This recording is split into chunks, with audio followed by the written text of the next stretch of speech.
Mesdames, mesdemoiselles et messieurs, bonjour ou bonsoir chez vous, selon l'heure à laquelle vous nous suivez. Vous êtes postés devant vos écrans en train de suivre le magazine Sciences et Société. Sciences et Société est une émission qui vous parle de la science, de l'éducation et de la recherche scientifique.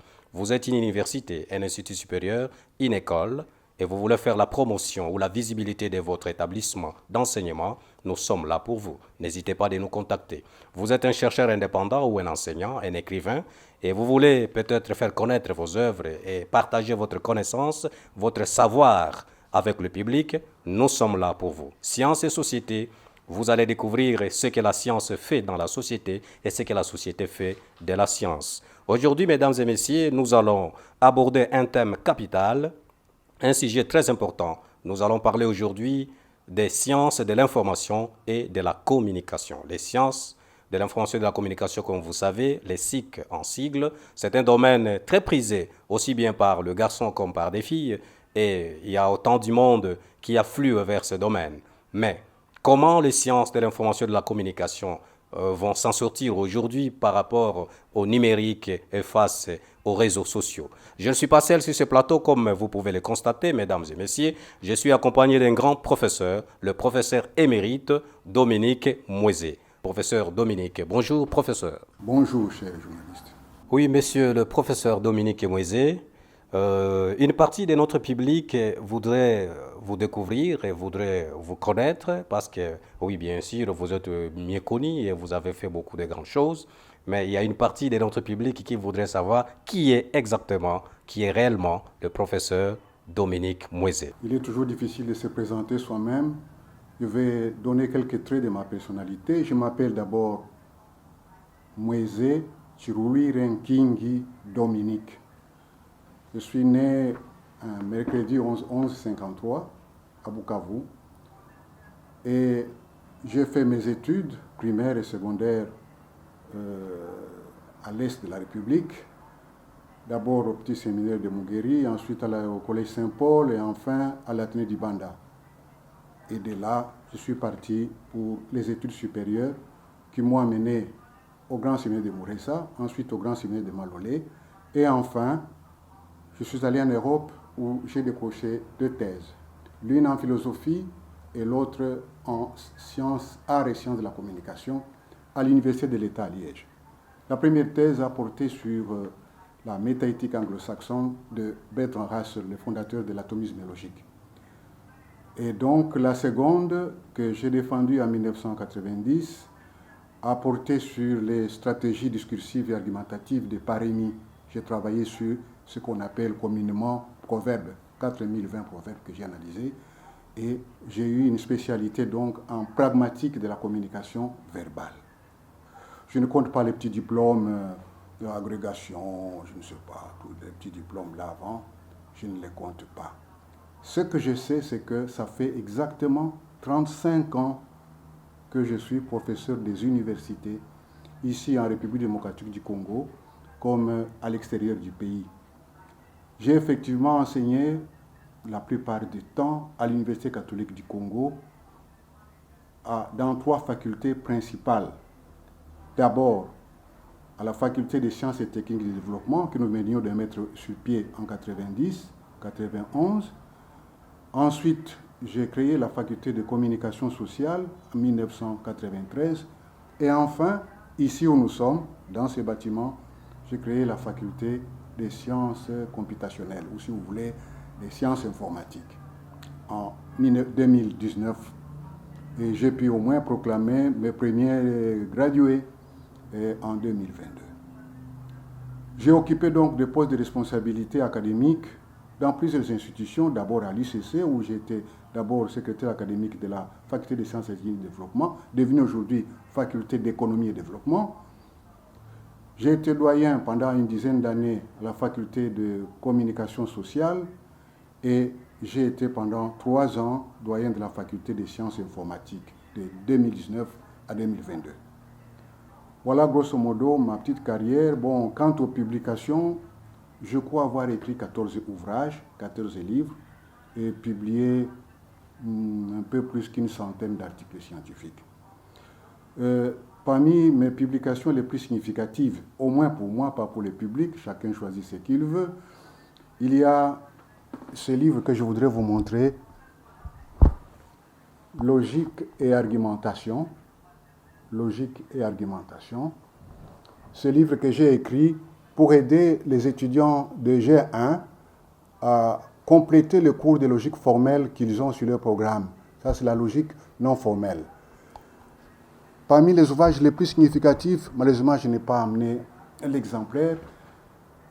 Tous les informaticiens me connaissent par ce livre. Ça s'appelle Éléments d'informatique générale, que j'ai écrit pour mes étudiants à l'époque. Nous sommes en 1997. C'est un ouvrage de 288 pages. Et c'est ça, comme j'ai vu naître l'informatique au pays des Blancs, j'ai voulu faire une somme de ce que j'ai appris pour pouvoir offrir à nos jeunes étudiants l'ABC de l'informatique. Et ça m'a poursuivi toute la vie parce que plus tard, j'ai formé quand même des docteurs en informatique, et surtout ici à l'Université pédagogique nationale. Le dernier livre que j'ai écrit, un des derniers, c'est celui-ci, Au fil des thèses doctorales. Au fil des thèses doctorales. C'est le recueil de tout ce que j'ai dit pendant les 45 thèses auxquelles j'ai été associé à divers titres. Donc j'ai accompagné pour la République 45 thèses doctorales. Et tout est consigné ici, au moins une partie, parce qu'il y en a qui sont venus un peu plus tard et ils ne figurent pas dans cet ouvrage-là. Qu'est-ce que je peux encore dire de moi? Que j'ai enseigné, toute ma vie n'a été qu'enseignement pendant 45 ans. J'ai enseigné de diverses disciplines, notamment en SIC, justement en sciences de l'information et de la communication. J'ai enseigné la bureautique, j'ai enseigné l'informatique générale, les théories de la communication, j'ai enseigné le droit de la communication, l'éthique de la communication, la palmiologie et surtout la pragmatique de la communication. Donc toute ma vie n'a été à tourner beaucoup plus autour des SIC comme matière d'enseignement, partagée entre les sciences dures et les sciences molles. Service à la nation, je crois que ce n'est pas nécessaire de le dire. J'ai été effectivement directeur de cabinet au ministère de l'Information et Presse à l'époque, DIRCAB aussi à la recherche scientifique, et puis j'ai été conseiller en communication à la CENI chez l'abbé Malou Malou à l'époque. Mais ça, on était sous les drapeaux. Et on m'a demandé un service, je l'ai fait généreusement pour la République. C'est tout ce que je peux dire de moi parce que ça serait trop long. Je suis veuf et père de 2 enfants, si vous voulez connaître un peu ma vie privée. Voilà. Merci, monsieur le professeur, pour votre précision. Là, le public est tout à fait satisfait. Le public a découvert, en tout cas, nous sommes en face d'un baobab, d'un véritable pionnier de la science. Monsieur le professeur, je voudrais vous adresser une question qui tourmente aujourd'hui la tête de la plupart de ceux qui viennent s'inscrire dans le domaine de sciences de l'information et de la communication. Face à la montée ou à la recrudescence aujourd'hui de réseaux sociaux et de tout ce que nous connaissons, TikTok, WhatsApp, Facebook, YouTube, etc., etc., est-ce qu'il vaut encore la peine aujourd'hui de suivre les études des sciences de l'information et de la communication à l'ère des réseaux sociaux ou du numérique? Mais ça serait une contradiction que de ne pas répondre par l'affirmatif. Bien sûr qu'il vaut la peine de suivre les études des sciences de l'information et de la communication.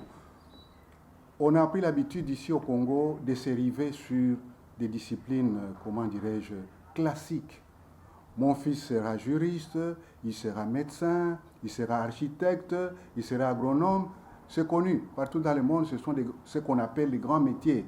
Mais on a oublié que la société a changé et qu'elle a évolué. On a quitté la société de l'ère industrielle pour aller dans l'information, dans comment on dit, la société de l'information. Et tout change à partir de ce moment-là. Pourquoi? Parce qu'on s'est rendu compte depuis les années 1980 que l'information est devenue le centre de la communication interpersonnelle et organisationnelle. Aucune organisation, aucun groupe humain ne peut vivre sans l'information. dès qu'on prend ça comme point de départ, alors ça valide tout simplement les sciences de l'information et de la communication. On dit bien SIC, non? Science d'abord, qui a pour objet l'information et la communication. Prenons rien que l'information elle-même. Elle est devenue incontournable parce que, je vais le dire peut-être en 6 points. 1. Sans elle, l'apprentissage et l'acquisition de connaissances est impossible. Impossible. Vous ne pouvez pas acquérir une connaissance, acquérir de nouvelles connaissances. Vous ne pouvez pas faire un apprentissage dans quelque domaine que ce soit sans maîtriser l'information. 2. Comme je l'ai dit, sans information, aucune organisation, qu'elle soit publique ou privée, ne peut prendre une décision stratégique. Elle a besoin d'une information qui soit accessible, qui soit valide, qui soit pertinente pour pouvoir atteindre ses objectifs. Troisièmement, sans information, aucun développement économique n'est envisageable. L'information est devenue, comme qui dirait, le moteur de la croissance économique. Et c'est grâce à elle qu'une entreprise peut se développer, offrir de nouveaux produits, elle peut optimiser ses services et conquérir de nouveaux marchés. Sans information, cela est impossible. 4. Sans elle, puisque vous avez parlé, monsieur les journalistes, vous avez parlé de l'ère des réseaux. Naturellement, sans information, les web, les métamoteurs et métamoteurs des recherches, les wikis, les blogs, les réseaux sociaux, les banques et les bases de données, ainsi que les cyberstructures, je dis bien cyber-infrastructures qui les sous-tendent seraient inopérantes. Sans information, on est bloqué. Ensuite, sans elle, parlons des choses qui nous concernent, aucune guerre ne peut être gagnée. Tous les pays du monde mettent suffisamment de moyens pour acquérir des informations utiles, fiables, mises à jour pour pouvoir gagner une guerre. C'est la raison d'être d'ailleurs des services de sécurité. Sinon, on fait quelle guerre? Vous ne connaissez même pas, vous ne savez pas rechercher les informations, les faiblesses de l'ennemi, savoir comment contourner ceci ou cela. Tout ça, c'est de l'information.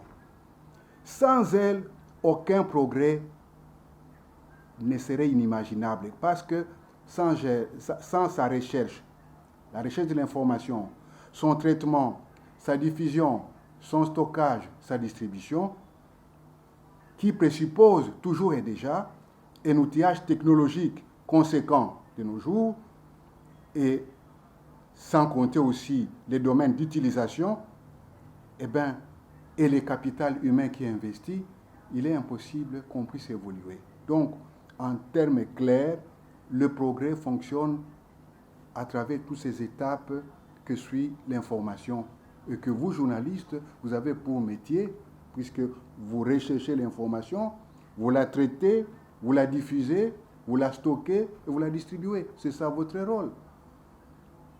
Et donc, à quoi est-ce qu'elles servent? Peut-être ça la question, le deuxième volet de votre question, qui est très pertinente. À quoi ça sert le SIC? Après avoir montré l'importance de l'information, je crois que les SIC servent à rechercher l'information, à analyser, à évaluer la propriété de l'information, sa nature, ses structures, sa force, ses stratégies, pour pouvoir mieux la gérer efficacement et la rendre opérationnelle tout en la modifiant ou en la transformant. Les SIC aussi indiquent les moyens qu'on peut mettre en place pour pouvoir accéder à ces mêmes informations. En somme, pour faire bref, les SIC servent à élucider des problèmes d'information et de communication qui se posent à travers la société. Elles servent, sinon elles ne seraient pas sciences, une science qui n'aboutit pas à... Elles servent à résoudre, pas seulement élucider, mais résoudre ce problème au profit des individus et des organisations. Et c'est une tâche tout à fait noble. Donc, tout étudiant qui choisit ce domaine-là qui est complexe et qui se complexifie de plus en plus, qui veut devenir communicologue ou communicateur, doit s'attendre à bien cerner ce que c'est que l'information. D'abord, qu'est-ce que c'est que la science, avec ses exigences, comme je l'ai dit dans un de mes derniers articles, les 30 exigences pour qu'on puisse parler de la science. Il doit maîtriser l'information, sa structure, sa forme, la manière de la mettre en forme justement, information, mettre en forme, et les enjeux de la communication, parce que l'humanité repose sur la bonne communication. Et si elle va mal aujourd'hui, c'est parce qu'elle communique mal, comme j'ai à l'écrire. Voilà, c'est très pertinent ce que vous venez de dire, monsieur le professeur. Exactement, les sciences de l'information et de la communication sont très importantes encore dans notre société. Comme nous le disons toujours, comme le spécialiste de communication le disent ou le chercheur de Palo Alto, on ne peut pas ne pas communiquer parce que tout comportement est une communication. Et comme on ne peut pas ne pas se comporter, donc tout ce qu'on peut faire, qu'on parle ou qu'on se taise, on communique.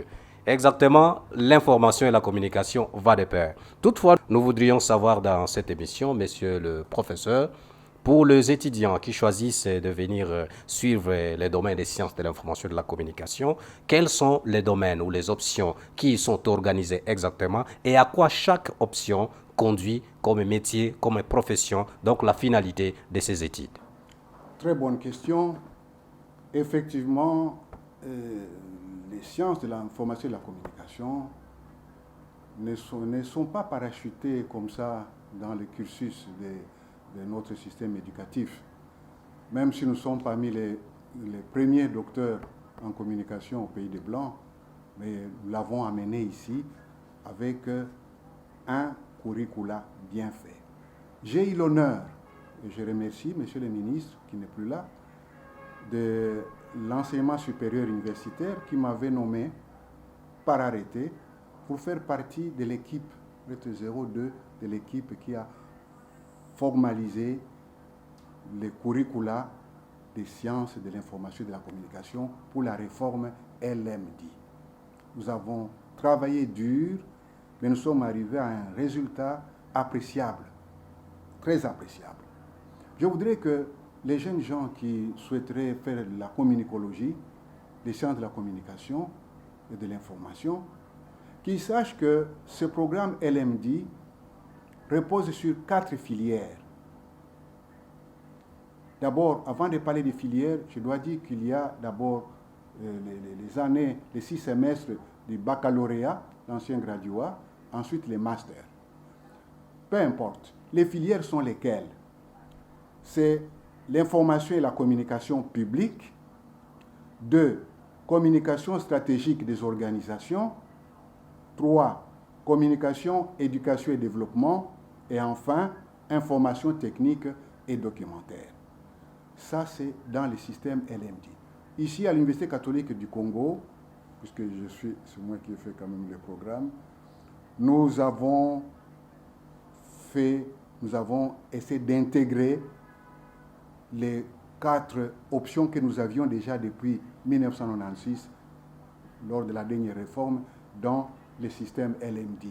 Il se nomme comme ceci: journalisme, bibliologie et multimédia, communication des organisations et des entreprises, que nous appelons COE, et communication socio-éducative et stratégique. Maintenant, c'est quelqu'un qui termine les 6 semestres là, les 6 semestres de graduat, pour ainsi dire, qu'on appelle baccalauréat aujourd'hui. Il va devenir quoi? Voici les métiers clairs. Il peut être un rédacteur, soit de la presse écrite ou de la radio ou de la télévision, et même du web. 2. Il peut être un journaliste reporter. Il peut être journaliste en ligne, il ne faut pas les supplier, en ligne. Il peut être attaché de presse. Il peut être chargé de communication, nous reviendrons encore toutes ces notions à la fin. Il peut être localier ou correspondant local, c'est la même chose. Il peut être traducteur, interprète. Il peut exercer aussi comme infographe. Voilà les métiers auxquels on le destine. Ce qu'il faut mettre en tête, c'est qu'on n'étudie pas pour étudier, on étudie pour être utile dans un domaine précis. Donc, on ne veut pas former des chômeurs. On a des métiers déjà qu'on a ciblés et qui demandent une certaine expertise pour qu'ils soient opérationnels. Alors, master maintenant, on va aller filière par filière.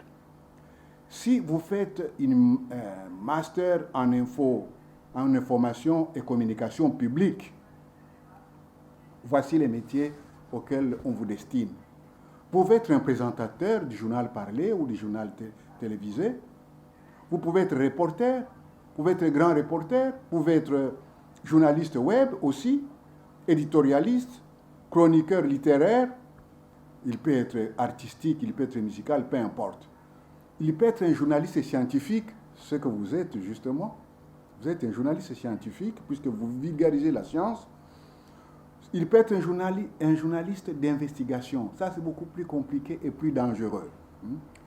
Il peut être aussi un journaliste de guerre. Ah oui. N'importe qui ne va pas couvrir une guerre, il faut un savoir-faire.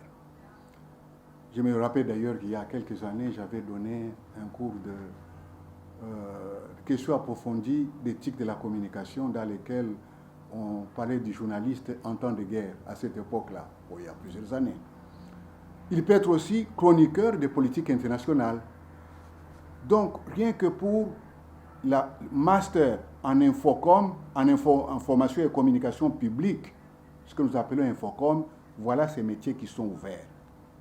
Tandis que si vous choisissez maintenant la deuxième filière, qui est un master stratégie en communication stratégique des organisations, vous pouvez devenir un agent commercial, ce qu'on appelle un marketeur. Vous pouvez être un chargé de relations publiques, ou comme on le dit souvent, relationniste.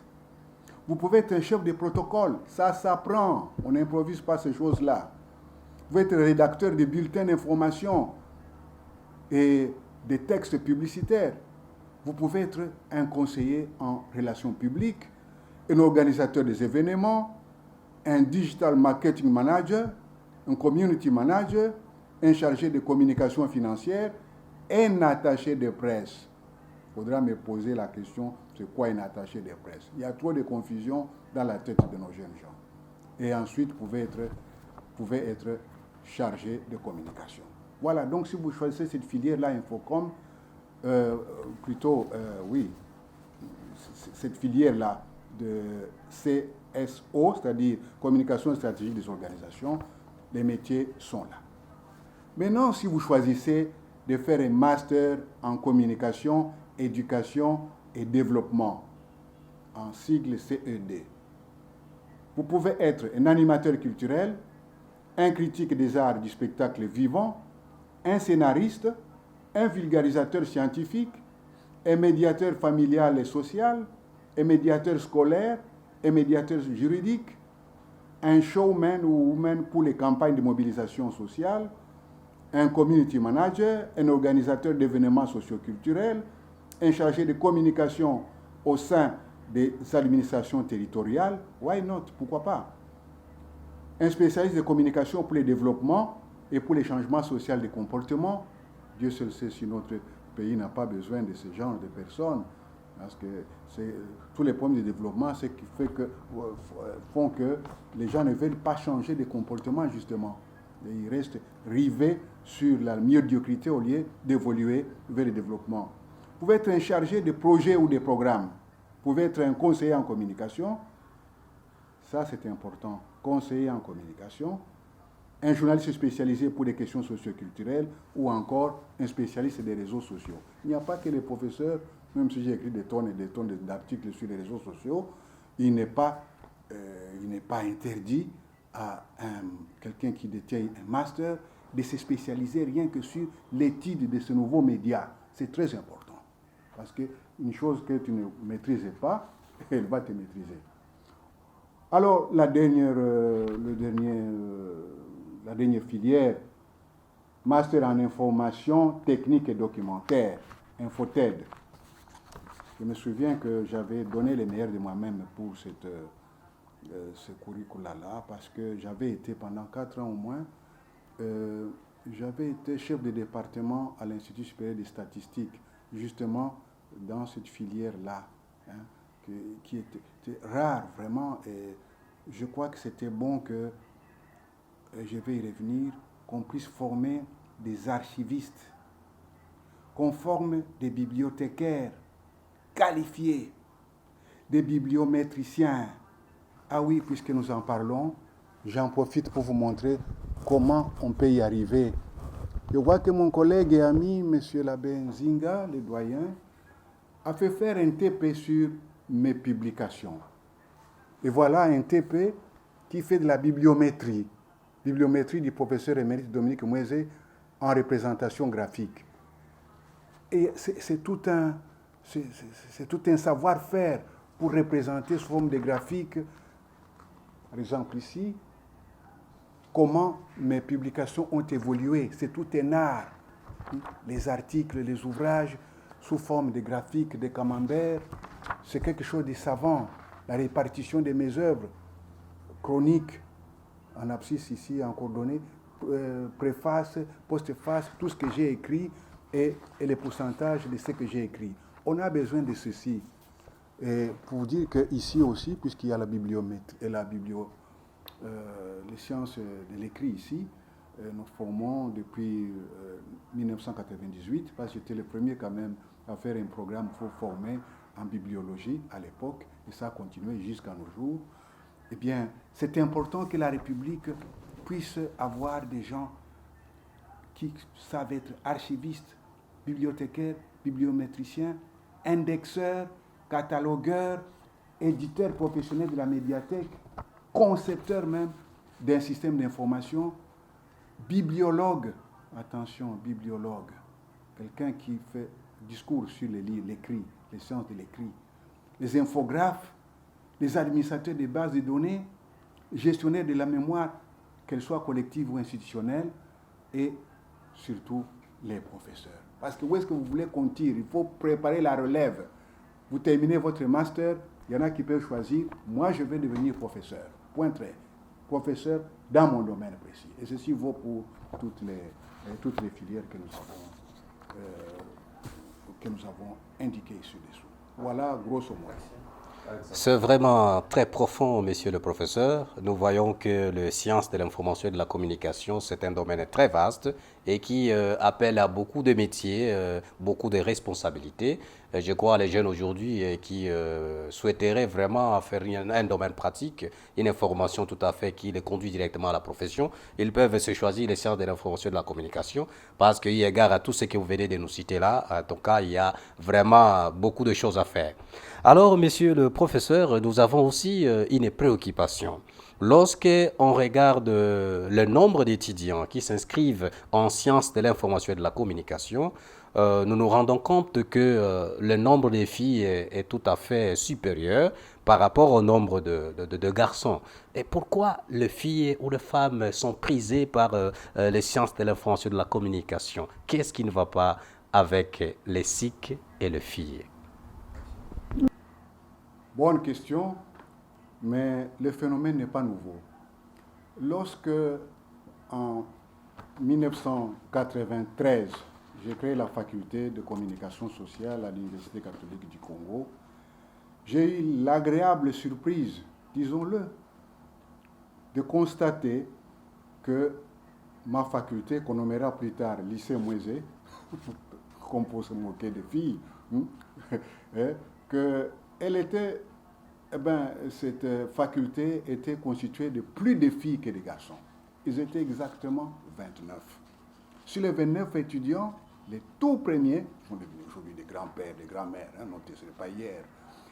Eh bien, il y avait quelques garçons qui osaient s'inscrire en SIC.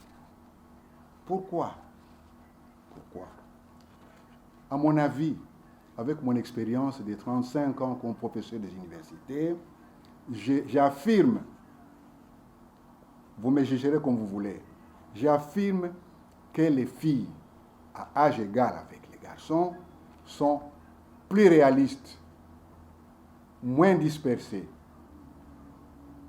plus alertes, elles comprennent vite, plus responsables et même plus matures, plus appliquées, les cotes le montrent, plus appliquées, plus studieuses, plus visionnaire, elle voit loin, plus méthodique.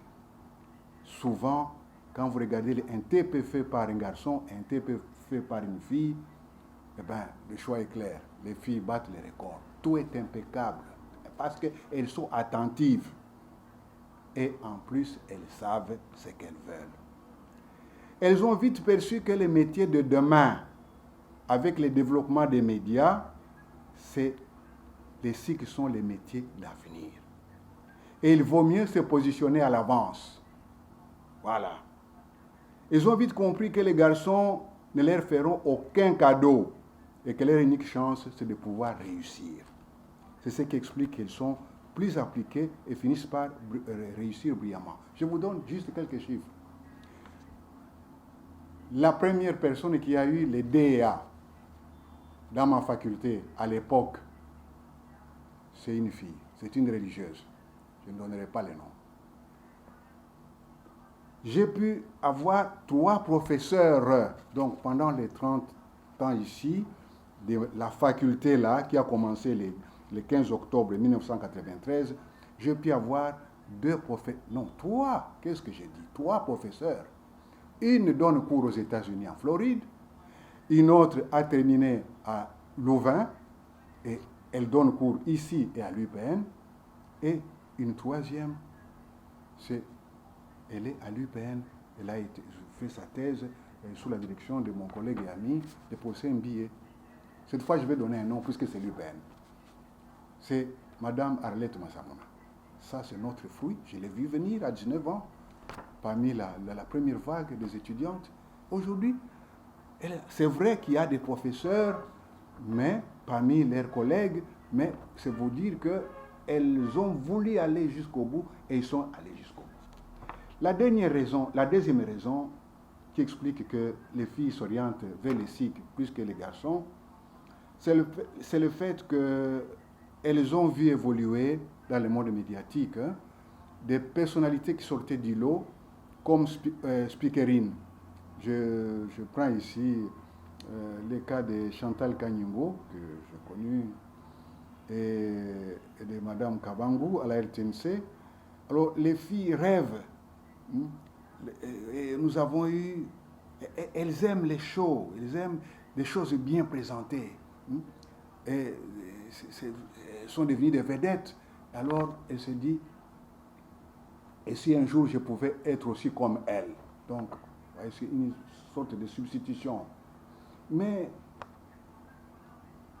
j'ai eu du mal à expliquer à mes étudiants de l'époque qu'il y a une différence entre un communicologue et un communicateur, que ce n'est pas la même chose.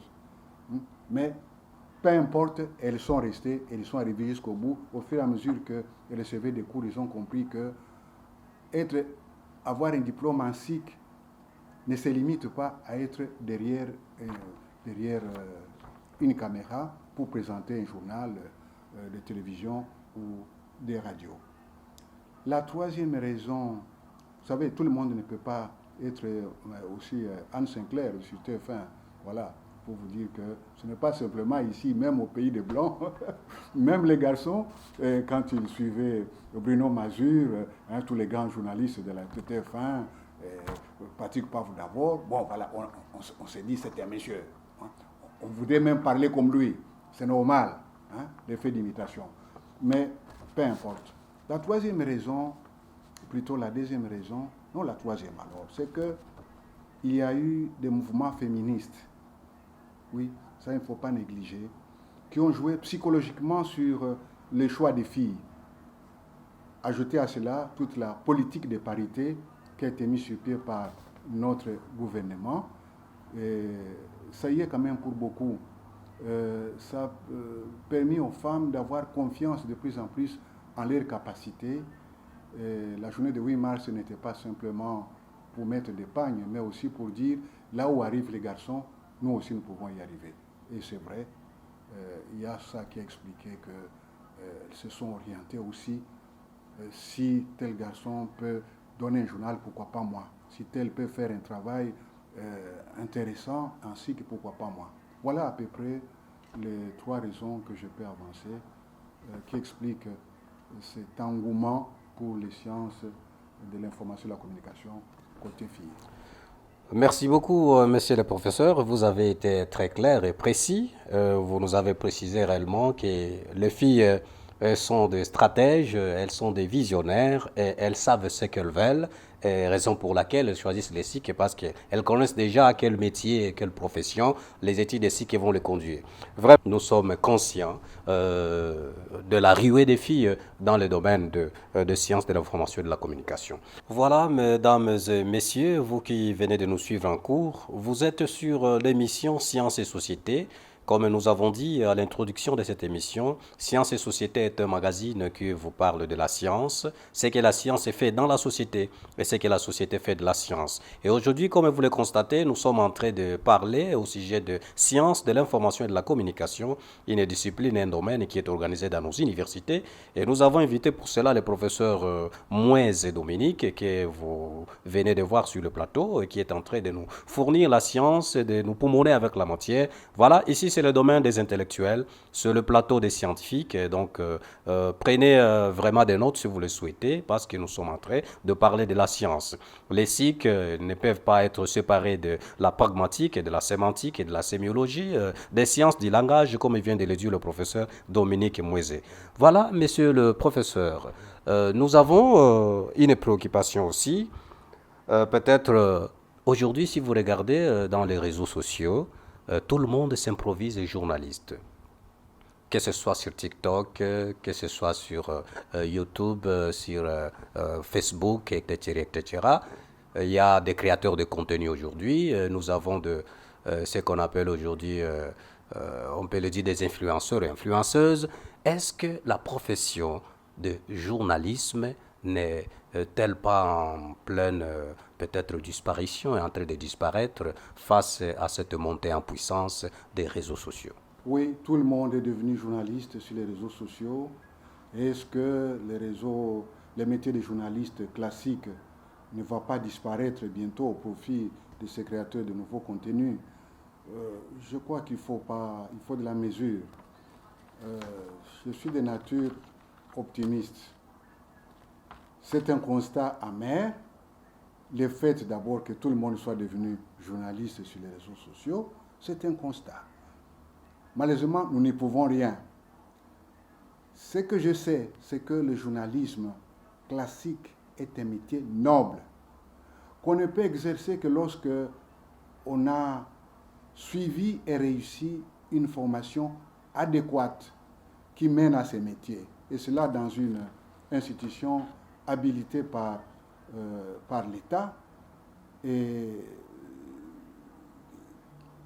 qui est sanctionnée par un diplôme. C'est cela. J'ai vu historiquement comment la dérive est arrivée. C'était après que M. le Président Mobutu ait donné à tout le monde la chance, à partir de la loi 002/96 du 22 juin 1996 fixant les modalités de l'exercice de la liberté de la presse en République du Zaïre, lorsque cette loi permet à tout le monde,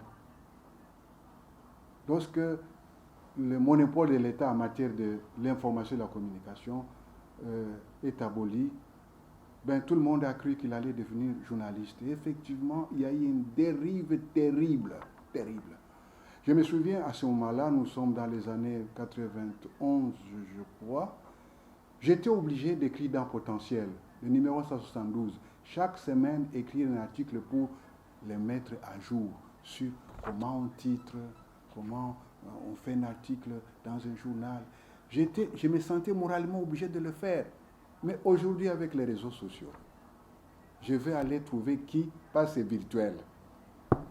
C'est virtuel. Les gens ne se sentent pas responsables, ils ne sont pas physiquement là, mais leurs médias fonctionnent. Alors ça, c'est un gros problème.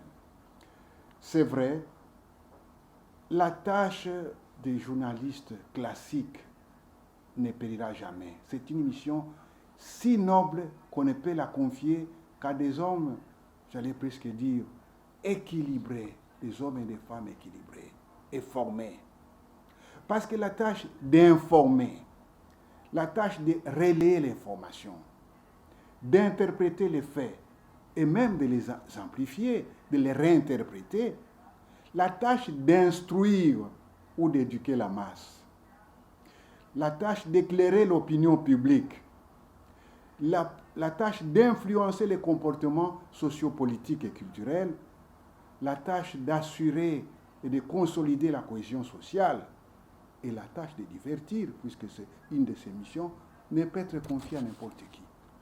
J'insiste, éduquer la masse. Si vous-même vous êtes mal éduqué, vous allez éduquer quoi? Vous allez éduquer qui? Un aveugle ne conduit pas un autre aveugle. Il y a donc une certaine rigueur qui doit être collée au métier du journaliste traditionnel. Ce sont les tâches-là des médias, des masses qui nécessitent une ascèse, une formation et surtout une responsabilité. Quand je regarde tout ce que nous voyons sur les réseaux sociaux, il y a des personnes qui ne sont pas responsables. Être responsable, c'est quoi? Être responsable, c'est savoir rendre compte. Savoir rendre compte. Il y a des gens qui, si on appliquait la loi telle qu'elle est là, la loi de 2023, ils iraient tout droit au cachot.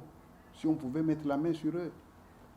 Parce qu'ils désinforment volontairement.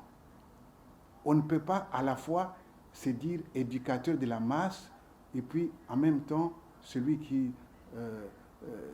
fait que cette masse devient ignorante. Parce que la nation n'est forte que lorsqu'elle est bien informée. Elle est bien informée. Si elle est bien informée, elle peut comprendre les enjeux sociétaux, elle peut suggérer de bonnes choses aux dirigeants.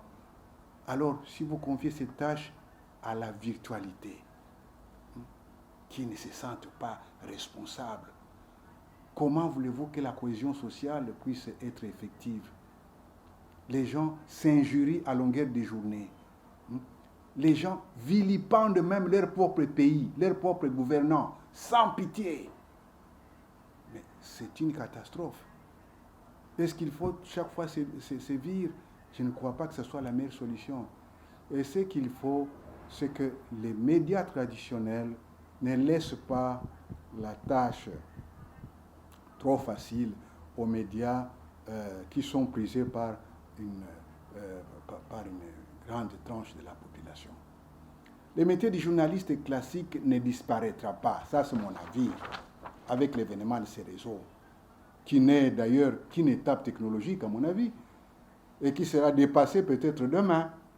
Ah oui, Internet n'est qu'une modalité, appelée d'ailleurs à être gérée par ce qu'on appelle la gouvernance, une gouvernance concertée, soit des pouvoirs publics, de la même manière que le métier de journaliste est géré et régulé, d'une part par les pouvoirs publics et d'autre part par l'autorégulation, c'est-à-dire cette structure des journalistes qui essaie de faire appliquer les codes déontologiques liés au métier et à l'écoute de la clause de conscience. C'est l'unique façon, c'est de bien exercer votre métier, faire comme si ces médias n'existaient pas. Mais, et les réseaux sociaux. Mais cette question, nous allons peut-être la traiter tout à l'heure. Exactement. Le métier ou la profession du journalisme ne va pas disparaître. Le journaliste, c'est une haute personnalité, comme vous venez de le dire. C'est une personnalité qui doit être stable, bien aussi instruite. En tout cas, faire du journalisme, ça demande réellement une formation et un certain professionnalisme. Monsieur le professeur, oui, vous venez d'évoquer aussi la question de rapport entre le média classique ou le média traditionnel et les réseaux sociaux. Alors, nous voulons en venir. Bon, aujourd'hui, quel rapport nous pouvons réellement dire que le média traditionnel entretient avec les réseaux sociaux, par exemple TikTok, YouTube, Facebook, parce que là encore, nous voyons qu'on dirait qu'avec la montée de médias numériques, les médias classiques ou traditionnels sont en train peut-être de disparaître. On ne sait pas ce qui arrivera, mais comme vous venez de le dire, bon, peut-être c'est un fléau, une période, une époque. Bon, on ne sait pas au juste qu'est-ce qui va advenir aux médias traditionnels. Les pauvres médias traditionnels. Je ne suis pas un prophète, mais je constate simplement que c'est vrai que l'avenir des médias traditionnels est mis en danger face à la montée de médias numériques, les réseaux sociaux principalement.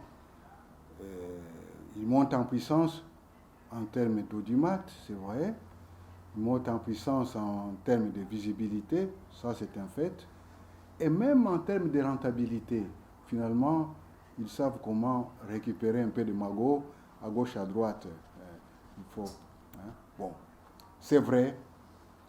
Ils ont bouleversé les paysages médiatiques et ils ont inquiété les médias traditionnels. C'est vrai.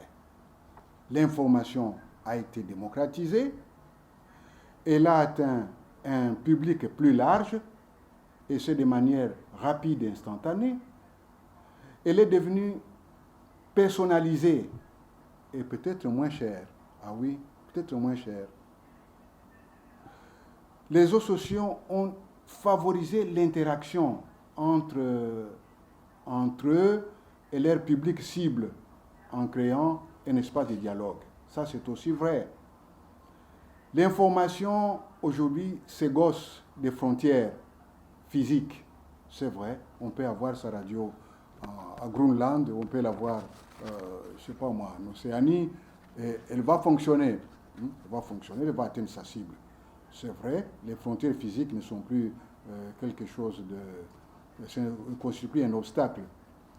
Tous, sur tous les points du globe, peuvent y accéder pourvu qu'ils aient un terminal qui peut être un iPhone, qui peut être un Android ou un ordinateur, un personal computer.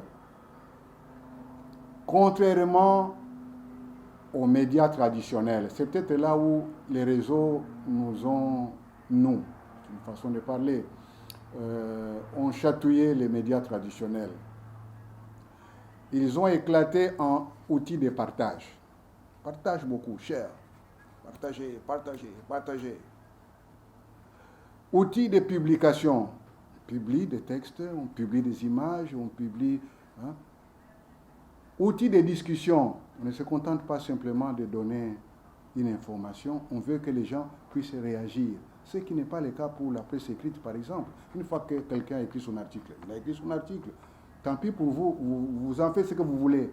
Mais de l'autre côté, on attend qu'on puisse confronter les idées sur un point précis. Les mêmes médias, les réseaux sociaux, qu'est-ce qu'ils ont fait? Ils ont tout simplement opéré la diffusion de la télévision sur le web. Il y a aussi les jeux en ligne. On n'en parle très souvent, on n'en parle pas souvent, les jeux en ligne. Et on ne parle pas aussi de l'univers virtuel. Vous savez que nous vivons dans la virtualité. Il y a des outils qui ont été inventés à cette fin. Les médias traditionnels se sont vus bousculés, obligés de s'adapter, les pauvres, au risque de perdre non seulement l'audience, mais aussi les revenus et même la crédibilité. C'est en cela que c'est terrible. Eh bien, ils ont été obligés de s'adapter au nouveau format. Au nouveau format. Le nouveau format, c'est quoi? C'est par exemple les vidéos courtes, vous voyez un peu, vidéos courtes, les infographies, etc. Mais ils gardent l'avantage, c'est ça, cela. Et il ne faut pas qu'ils puissent capituler. Ils gardent l'avantage d'offrir au public une information vérifiée, structurée, analysée et diversifiée. Ça, les autres médias, les médias en ligne, ne l'ont pas. La confiance du public en eux n'a pas tari. Hein? La crédibilité des journalistes connus pour leur intégrité, pour le fait qu'ils offrent à leur public, comment dirais-je, ils offrent à leur public une information complète, vérifiable, objective. Ça, aller chercher l'objectivité dans les réseaux sociaux. Combien de fois n'a-t-on pas dit dans les réseaux sociaux que X est mort? Et ils n'ont pas honte de remettre ça avec des images qui datent du siècle passé, ou des images travaillées par l'intelligence artificielle. Mais vous voyez, ça ne fait pas sérieux. Hein. Un journal traditionnel ne ferait pas ça. Hein. Elle va simplement aller du côté de la loi. Elle va dire, nous nous sommes trompés. Ce que nous avons diffusé là, nous rectifions. Et la loi nous donne les conditions de rectification. Ça, c'est très important. Mais je n'ai jamais vu dans les réseaux sociaux qu'on rectifie. Au contraire, on ne fait qu'ajouter. On ajoute, on ajoute, on ajoute. Eh bien, pour survivre, les médias traditionnels, à mon avis, devraient accepter de s'intégrer dans les plateformes numériques et s'assurer que le public trouvera un contenu disponible sur le web. Nous sommes donc dans un mariage, j'allais presque dire contre nature, mais on n'a pas le choix. On n'a pas le choix. L'enjeu n'est pas de dire les réseaux sociaux sont mauvais. L'enjeu, qu'est-ce que moi, médias traditionnels, je peux tirer des bons? Comment est-ce que je peux dépasser mes faiblesses en m'accrochant à leur savoir-faire?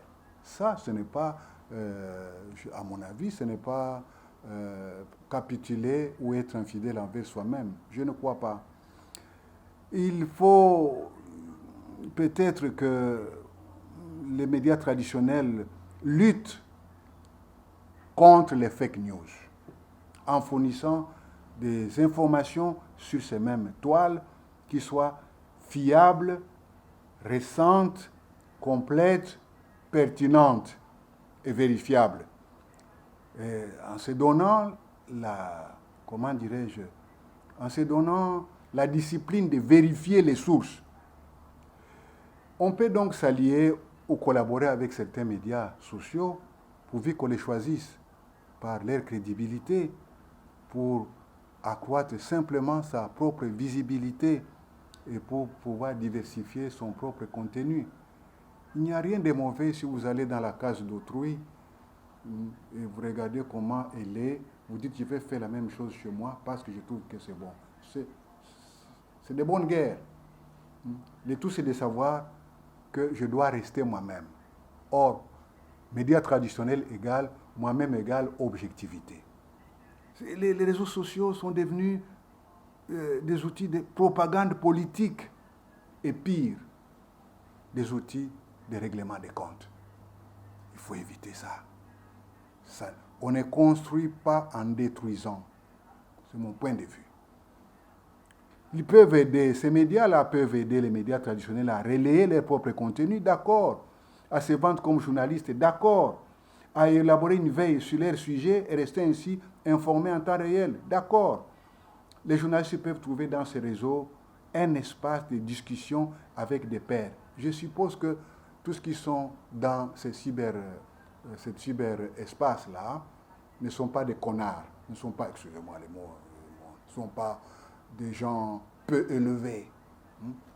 On peut trouver des gens qui ont leur plateforme, mais qui sont équilibrés. Il y en a, on ne peut pas mettre tout le monde dans le même panier. Il y a des gentlemen, il y a des gens qui ont la tête en place et qui, comme je l'ai dit tout à l'heure, qui sont logiques. L'idéal, ça serait peut-être de dépasser Facebook. Et vous savez que Facebook bat les records aujourd'hui, puisque vous en avez parlé. 3,5 milliards d'utilisateurs, dont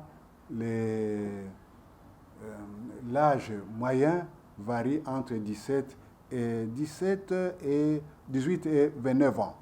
Donc, vous voyez, c'est une force.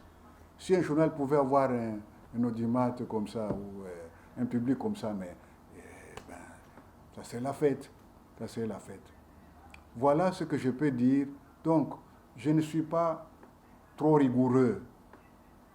Il y a des événements qui arrivent, il faut savoir les gérer. Les réseaux sociaux sont là, ok, nous prenons acte. Commençons par comprendre comment ils fonctionnent. Ensuite, voyons leurs forces et leurs faiblesses et voyons ce qu'on peut en tirer de bon. Aujourd'hui, entre nous, l'évangélisation, puisque je parle maintenant comme théologien, l'évangélisation passe aussi et nécessairement par les réseaux sociaux. Tout est une question, on met quoi sur les réseaux sociaux? Les contenus. Si le contenu est soigné, s'il est conforme à la morale, s'il est conforme aux droits d'autrui, s'il est conforme à l'ordre public, alors c'est bon. S'il aide les utilisateurs à être plus épanouis, mieux informés sur les enjeux de l'heure, hein, si ça leur permet d'avoir des outils d'appréciation de leur propre politique, hein, si ces outils accroissent la connaissance, il y a un plus, alors ces outils sont bons. Voilà mon point de vue. Vous venez de le dire, monsieur le professeur, les médias traditionnels doivent faire de bonnes guerres, doivent s'adapter plutôt que s'aliéner. Raison pour laquelle aujourd'hui, d'ailleurs, nous constatons, nous avons un tas de télévisions numériques, de radios aussi numériques. Et la plupart de nos médias traditionnels ont déjà des comptes sur les réseaux sociaux, sur TikTok, sur YouTube, sur Facebook. En tout cas, c'est pour s'adapter. Comme ça, c'est une bonne guerre, comme vous venez de le dire. Voilà, monsieur le professeur, avant de poursuivre avec notre émission, nous aimerions d'abord balancer cet élément de reportage que nous avons fait avec le public. Nous avons interrogé quelques étudiants, les citoyens aussi, à travers la cité, qui nous ont quand même donné leur opinion, leur avis par rapport aux sciences de l'information et de la communication, par rapport à l'avenir du journalisme et des SIC face aux réseaux sociaux et au numérique. Voilà, suivons cet élément et après on revient tout de suite sur ce plateau. Bon, sûrement, pour moi, je dirais que c'est un problème de choix, puisque venir à l'université, c'est la personne d'abord qui se dit qu'elle est prête et qu'elle en a les capacités. Et alors, sur la question de dire qu'il y a beaucoup plus de filles que d'hommes chez nous en sciences de l'information et de la communication, cette question est pertinente, mais moi je dirais que c'est une question de choix. Le journalisme classique n'est pas en voie de disparition, puisque c'est le journalisme classique qui a permis à ce que tous ceux qui se mettent sur cette voie puissent trouver un terrain déjà bien aplani pour qu'ils puissent copier, si je peux le dire ainsi. Donc, nous serons toujours là, nous, les journalistes classiques, pour montrer la voie. Je dirais que le SIC n'est pas destiné uniquement aux filles. Ce sont juste les filles qui ont ces choix-là, qui optent le sciences de l'information et de la communication. Certes, aujourd'hui, l'agence féminine, elle est plus sollicitée dans ces médias, juste parce qu'on sait très bien que l'agence féminine, c'est justement une agence qui attire justement le public. C'est pourquoi aujourd'hui, les gens se permettent de dire que non, le SIC est destiné aux filles, mais non, le SIC est destiné aux filles tout comme aux garçons. Non, on ne peut pas dire que le journalisme classique est en voie de disparition par rapport au journalisme numérique, mais non. Parce que le journalisme traditionnel, qu'on appelle classique, est justement la mère de tout, qui est au centre de tout. Ces journalistes numériques qui se disent numériques sont nés du journalisme classique. Alors on ne peut pas dire que le journalisme classique est en voie de disparition, non. Merci beaucoup, demoiselle. Merci. Par rapport à cette question, je ne sais pas si vous avez eu à faire une étude pour dire qu'effectivement il y a plus de filles, mais si c'est exact, je dirais que c'est une tendance plutôt féminine de pouvoir s'exprimer et tout. Donc je dirais qu'en communication, les filles sont plus attirées par le simple fait d'être là pour parler par rapport aux garçons, parce qu'on sait que les garçons sont plus réservés. Donc voilà. D'accord. Et la deuxième question, c'est de savoir, est-ce que le journalisme classique n'est pas en voie de disparition face à la montée en puissance des réseaux sociaux, les créateurs de contenu sur le web? Ok, pour ça je dirais que non. Le journalisme classique, comme on l'a vu depuis notre venue ici en SIC, le journalisme classique est un mode de transmission d'informations assez pertinente, assez exacte, assez, assez exact, comme je l'ai dit. Donc, les créateurs en ligne sont des personnes qui sont venues juste pour copier le journalisme classique. Donc, je ne vois pas comment est-ce que copier-coller peuvent remplacer la vraie profession. En tout cas, certainement, la féminité, elle est beaucoup considérée dans les domaines de SIC, mais cela est dépendant ou tributaire de beaucoup de variables. Moi, je peux dire qu'il n'y a aucune étude qui prouve cela, mais seulement j'aimerais donner un avis qui sera beaucoup plus subjectif. La présence dominante des femmes dans le domaine des SIC est premièrement question de choix. La plupart des filles se disent elles ont besoin d'une sorte de visibilité. Et plus on veut être vu, et plus elles choisissent de faire la communication. Alors que les hommes, des fois, t'attendent un peu. Ils se disent c'est pratiquement un domaine qui est beaucoup plus sollicité par les femmes. Alors pour eux, il n'y a aucun intérêt en soi qui peut les pousser facilement à opter pour ce domaine. Alors que les femmes, facilement, elles se disent, en tout cas, nous l'apprécions, c'est un domaine qui met en avant la présence féminine, et c'est pourquoi elles optent facilement pour ce domaine. Bon, je ne dirais pas que le classique disparaît, mais le classique est là, et même je dirais que le classique est même la mère, c'est même celle-là qui a permis également la création même du journalisme actuel qui est prôné par la technologie, par les réseaux sociaux, etc. Et moi je pense actuellement déjà, il y a une étude qui a été menée, et apparemment plus de 1 milliard de personnes suivent la télé régulièrement. En France, par exemple, il y a 50 millions de personnes qui suivent la télé.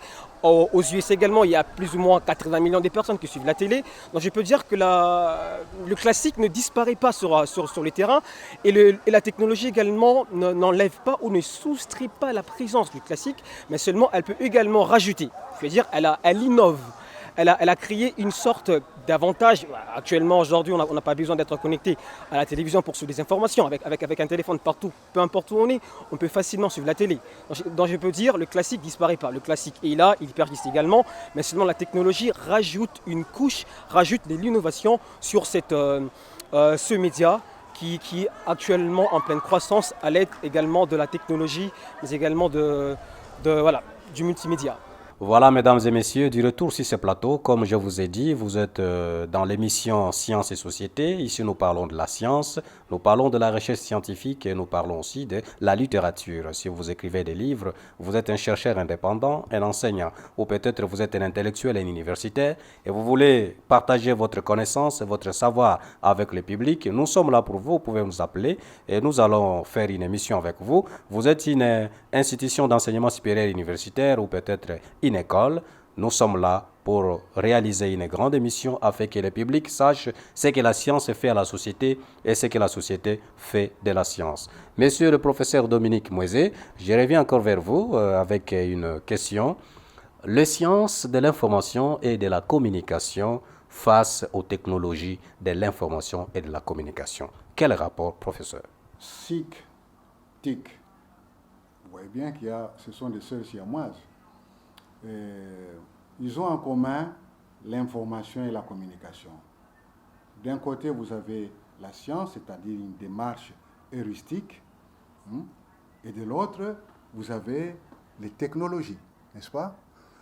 Il faut que on mette des idées en place.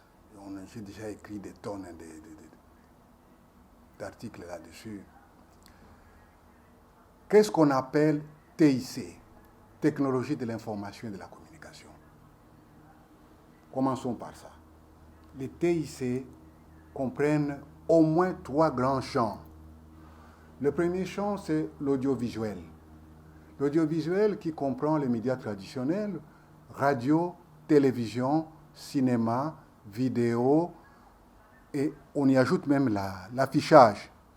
En somme, ce sont les médias classiques qui mettent un accent sur les outils de communication, essentiellement numériques, ou traités avec des dispositifs technologiques numériques. Ça, c'est le premier champ. La preuve, c'est que vous avez ici une caméra. Cette caméra qui nous permet de prendre des images pour être diffusées sur une chaîne de télévision, c'est la convergence, justement, de la science et des technologies. Quelqu'un a dû faire un schéma de principe pour qu'on puisse construire en usine une caméra telle qu'elle est là devant moi. Deuxième champ, ce sont les télécommunications. Vous savez que ce mot a été inventé en 1904, télécommunications par un certain Édouard Estronier dans son grand ouvrage intitulé « Les traités pratiques des télécommunications électriques ». C'est un livre connu. Télécommunication, c'est tout ce qui est outil de communication à distance. Aujourd'hui, ça n'effraie plus les gens de défendre les mémoires en ligne avec les procédés de téléconférence ou d'audioconférence. Voilà, ces outils-là qui permettent de communiquer à distance font partie de ces dispositifs qui ont migré même de l'analogique au numérique. Et ça fait partie des télécommunications, auxquelles on ajoute la télématique, qui est la coordination entre l'informatique et les télécommunications. C'est donc une sorte de fusion télématique.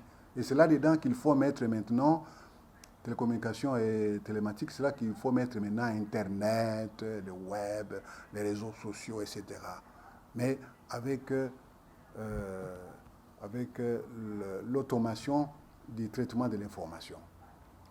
Troisième champ, quand on parle de TIC, c'est l'informatique appliquée. Or, les domaines sont vastes. Je vais vous donner quelques échantillons très rapidement. Je prends l'informatique médicale, medical computing, au sujet duquel j'ai écrit un article sur le diagnostic assisté par ordinateur, comment ça se fait aujourd'hui. Je crois que ça doit être dans cette revue ici, africaine de communication sociale, consacrée à l'intelligence artificielle et communication. Voilà. Là-dedans, on étudie quoi? On prend l'informatique, on l'applique à un domaine précis. Ici, il s'agit de la médecine. C'est là-dedans qu'on étudie, par exemple, des histoires d'échographie ultrasonore, dont je parle ici, l'aide au diagnostic, la télémédecine, etc. Voilà. Donc là, vous avez, comme qui dirait, un champ, la télédétection, l'informatique, la conception assistée par ordinateur, la traduction assistée par ordinateur, la musique même assistée par ordinateur, le gaming, les réalités virtuelles, l'automation des procédures financières, l'informatique de gestion, l'architecture assistée par ordinateur, et j'en passe. Il suffit de lire mon livre « Éléments en informatique générale » vers les pages 50, où je décris chaque champ de manière singulière. Voilà donc qu'on ne confonde pas. La science, c'est une démarche heuristique et qui a pour objet l'information et la communication. Les TIC peuvent être regroupés autour de l'audiovisuel, des télécommunications et télématiques et de l'informatique appliquée. Mais tout cela a en commun l'information et la communication. Exactement. Tous ont en commun l'information et la communication, les sciences de l'information et de la communication et les technologies de l'information et de la communication, vous venez de le dire, ont en commun l'information et la communication. Merci beaucoup, monsieur le professeur, pour cette précision. En tout cas, vous nous avez fourni de la matière. On se croyait dans un auditoire, dans une université. Mesdames et messieurs, nous sommes presque à la fin de cette émission. Nous vous remercions pour votre particulière attention, vous qui nous avez suivis du début jusqu'à la fin de cette émission. Nous avons invité sur ce plateau, comme nous vous l'avions dit, le professeur Dominique Moisé, qui est un chevronné en la matière et il est spécialiste en sciences de l'information et de la communication. Et les thèmes que nous avons abordés dans cette émission, c'est les sciences de l'information et de la communication face de réseaux sociaux ou à l'ère de numérique, et nous avons appris beaucoup de choses avec le professeur. En tout cas, nous vous invitons de continuer à nous suivre dans cette émission Sciences et Société. Vous allez découvrir beaucoup de choses, vous allez découvrir beaucoup de domaines et vous allez apprendre ce que la science fait dans la société et ce que la société fait de la science. Toujours à la prochaine, à la même heure, même jour et à la même chaîne, nous allons nous retrouver pour un nouveau thème, un nouveau sujet très important et qui toujours concerne la science. Et vous qui êtes de gestionnaires des institutions d'enseignement supérieur universitaire, vous êtes peut-être promoteur d'une école, et vous êtes un chercheur indépendant ou un enseignant, vous êtes un écrivain. vous avez écrit un article scientifique, un livre, et vous voulez faire peut-être la promotion de votre institution ou de votre œuvre scientifique, nous sommes là pour vous. N'hésitez pas à nous appeler. Notre numéro est inscrit sur le bas de vos écrans. Vous pouvez donc nous appeler pour que nous puissions organiser une émission pour vous. Et moi, votre humble serviteur, Tabena Alexis Lescèdre, je vous dis grand merci et à bientôt.